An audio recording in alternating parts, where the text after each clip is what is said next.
সুপ্রভাত, good morning. তো আজকে সকালটা দেখুন শুধুই ধোঁয়া ধোঁয়া কুয়াশায় ভরা আমাদের মেমারি। কিরম দেখুন, এই কুয়াশা যদি নাকে মুখে ঢোকে, একেই তো এত প্রচণ্ড ঠান্ডা, হাড় কাঁপুনি ঠান্ডা, হাত পায়ে যেন ঠকঠক করে কাঁপছে যেন, কিন্তু কিছু করার নেই। সকাল সকাল উঠতেও হবে, সকাল সকাল কাজগুলো আপনার কমপ্লিটও করতে হবে। তো কুয়াশায় মোড়া সকাল দিয়ে আজকের ব্লগটা শুরু করলাম। শ্রাবণীর নতুন এক ব্লগে আপনাদের স্বাগত জানিয়ে। তো চলুন এবার একটু গরম গরম চা খাই, নাহলে শরীর একদমই দেবে না। বুঝতে পারছেন তো, মনে হচ্ছে ভেতর থেকে একটা কাঁপুনি কাঁপুনি ভাব আসছে। তো চলে এসেছি 2 কাপ চা বানাতে, 2 কাপ না 3 কাপ চা বানাচ্ছি। বাবির জন্য একটু শরবত করে নিয়েছি, আর বাবিকে একটুখানি নেসক্যাফে করে দেব। তো কালকে পার্সেলটা এলো, অনলাইনে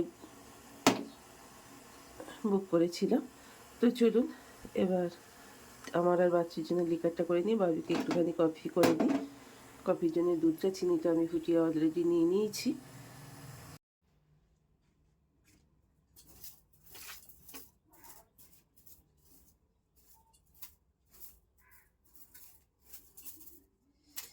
চলুন, বিছানাগুলো পরিষ্কার হয়ে গেছে। রান্না তো কালকে, আজকে কিছু করিনি। রান্না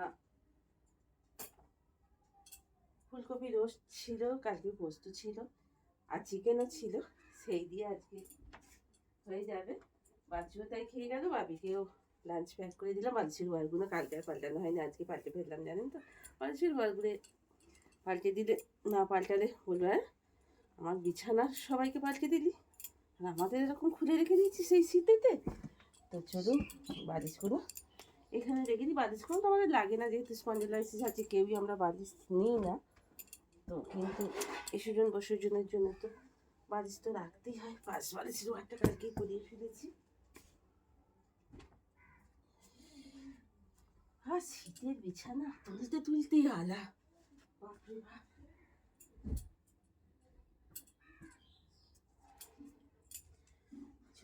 বালিশের ওয়ারগুলো, এবার বিছানা বেড কভারটা আর বিছানার চাদর আর বালিশের ওয়ারগুলো কেচে দেবো। শতরঞ্জে তুলে ঘরটা পরিষ্কার পরিচ্ছন্ন করে নিই।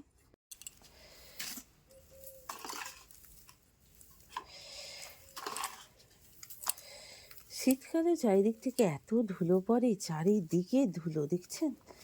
ও, এত ঘরে দুয়ারে ধুলো, কি বলবো। আর তেমনি আমার মেয়ে যেটুকু টাইম থাকবে, ওই নীল দেখুন, নেল পালিশ পরিষ্কার হয়েছে, শুয়ে শুয়ে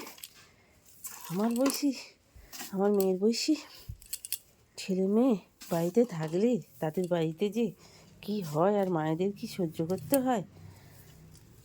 এরম করে ওল ঢাল করে দিয়ে একবারে ব্লাউজ পিস বার করে, কোন ব্লাউজ পিসটা এখন থেকে পরবে সরস্বতী পুজোয়, আবার ভ্যালেন্টাইন্স ডে, সরস্বতী পুজো একদিনে ছেলে মেয়েদের। এবারে তো ব্লাউজ পিস একখানি বার করে কোনটা পরবো।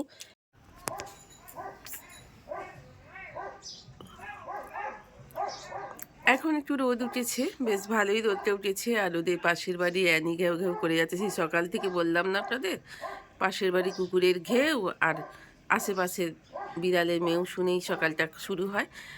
তো যাই হোক, এখন রোদ উঠেছে, সকালবেলায় যা শুরু হয়েছিল, আর যা ঠান্ডা, যা হাওয়া দিচ্ছে। হঠাৎ করে যদি মনে হয় একদিন উঠে যদি দেখি আমাদের এখানেও বরফ পড়তে শুরু করেছে, তবে কি আনন্দটাই না হয় বলুন তো। পাহাড়ে ছুটে যেতে হয় না বরফ পড়া দেখতে, তাই না? তো যাই হোক, বাচ্চু জামা প্যান্টগুলো এই ঠান্ডার মধ্যে ঝপঝপ করে কেচে দিয়েছি, তাহলে শুকোবে না। কিছু জল ট্যাগ করে নিয়েছি। বাসন কোসন এখনও মাজতে পারিনি, দেখেছেন, এখনও সেই কালকের বাসি এত বাসন এখনও আছে। তবে আস্তে আস্তে মাজবো। তার আগে কয়েকটা কাঠ আছে, সেগুলো ফেলে দিতে হবে, জানেন তো। কাঠগুলো কবে থেকে জড়ো হয়ে আছে, মোটা মোটা চন্দন কাঠ, এই দেখুন, দেখেছেন। এগুলোকে নিয়ে গিয়ে ফেলে দিয়ে আসতে হবে। চলুন ফেলে দিয়ে আসি, গে যাই।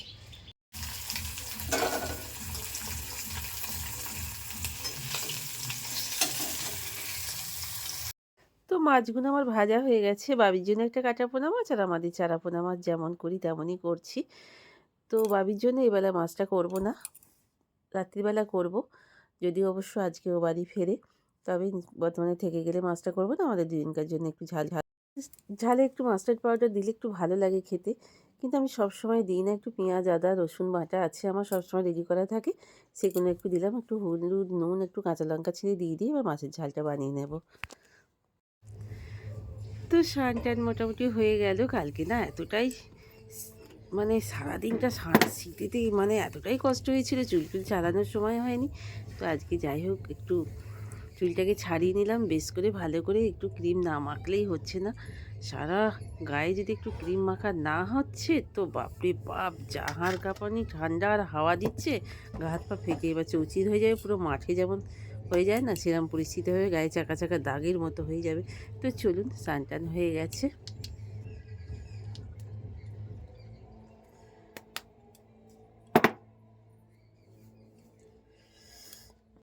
আজ আমাদের একটা স্পেশাল দিন, আমাদের নেতাজি জন্মদিন।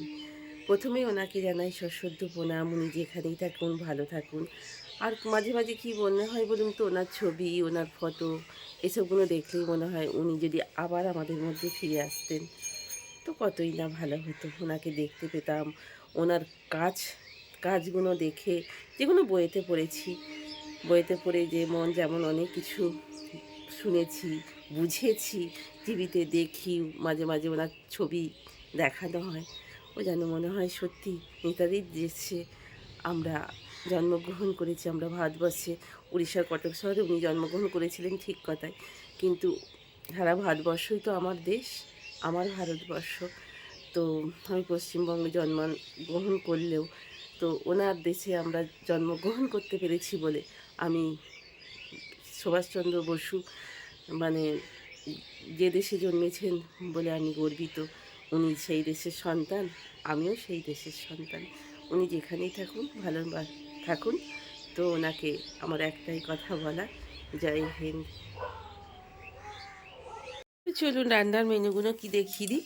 কিছু রান্নাই তো করিনি, সবই কালকের পরশুর। তো ধনিয়া পাতাটা কালকের বাটা, আর এখানে একটু পোস্ত, বাছুর পাতের ভাতটা, আর ফুলকপি রোস্টটাও সেই পরশু দিনেরই, চিকেনটাও সেই পরশু দিনের রাত্রির আছে, যদি চিকেনটা আমি খাবো না। আর এখানে বাছুর আর আমার 1 পিস করে 2 পিস মাছের ঝাল বাছুর রাত্রি এসে খাবে, আমি দুপুরে নেব। আর বাবিরটা করলাম না জানেন তো, ভেজে তুলে রেখে দিলাম। কেন বলুন তো, ও না একদম এই সকালে রান্না বেশিরভাগ খেতে চায় না, বলে আঁচটে গন্ধ, বিশেষ করে মাছটা। তো ওকে রাত্রে যদি খায় ওকে গরম গরম করে দেবো, তো আঁচটে গন্ধটা থাকবে না। ঘড়িতেও মোটামুটি 12:15 হতে চলল, বুঝতে পারছেন তো আমার ঘড়িটা বড্ডই ছোটো জানেন তো। কিন্তু কিছু করার তো নেই, বড় আশা করলেও বড় বড় জিনিস করব, বড় চাই, বড় এটা আমার আশা। কিন্তু স্বামী সন্তানের আয় বুঝে তো চাইতে হবে। বড় কিছু আশা করে বড় কিছু এইটা বলে লাফালাফি করে ডানা ঝাপকালে তো, ডানা ঝটপট করলে তো চলবে না। তাদের আয় বুঝে আমাকে ব্যয় করতে হবে, আশাটাও পূর্ণ করতে হবে। তাই এই যেমন আমার সংসার, যেমন আমার আয়, তেমন আমি সেই বুঝেই ব্যয় করি। তো ঘড়িটা ছোটো হলেও দেখতে তো পাওয়া যায়, কি বলুন। লাঞ্চের মেনুটা আগেই আপনাদের দেখিয়ে দিয়েছি, ধনিয়া পাতা বাটা, পোস্ত, ফুলকপি রোস্ট আর 1 পিস মাছের ঝাল। পাখালির ঘরে ফেরার পালা, পাখিরা গাছে গাছে যাচ্ছে, কার কোথায় বাসা, এবার বাড়ি ফিরে যাবে। কি করে বাড়ি চিনতে পারে বলুন তো, নিজেদের বাড়ি সবাই চিনতে পারে বলুন, আবার বৃদ্ধ বনিতা, পশু পাখি সকলেই। তো চলুন এত কথা না বলে, কি সুন্দর পাখিরা সব ফিরে যাচ্ছে দেখুন। আর এখানে বাসনপত্র আমার এখনও তোলা হয়নি, কিচেন ডাস্টারটা একটু গরম জলে দিয়েছিলাম, কেচে নিয়েছি, আর একটা ভেজানো আছে। চলুন বাসন ঝকঝক করে তুলে নিই, সন্ধে হয়ে গেল, সন্ধ্যের জল ছেটানোর সময় হয়ে গেল।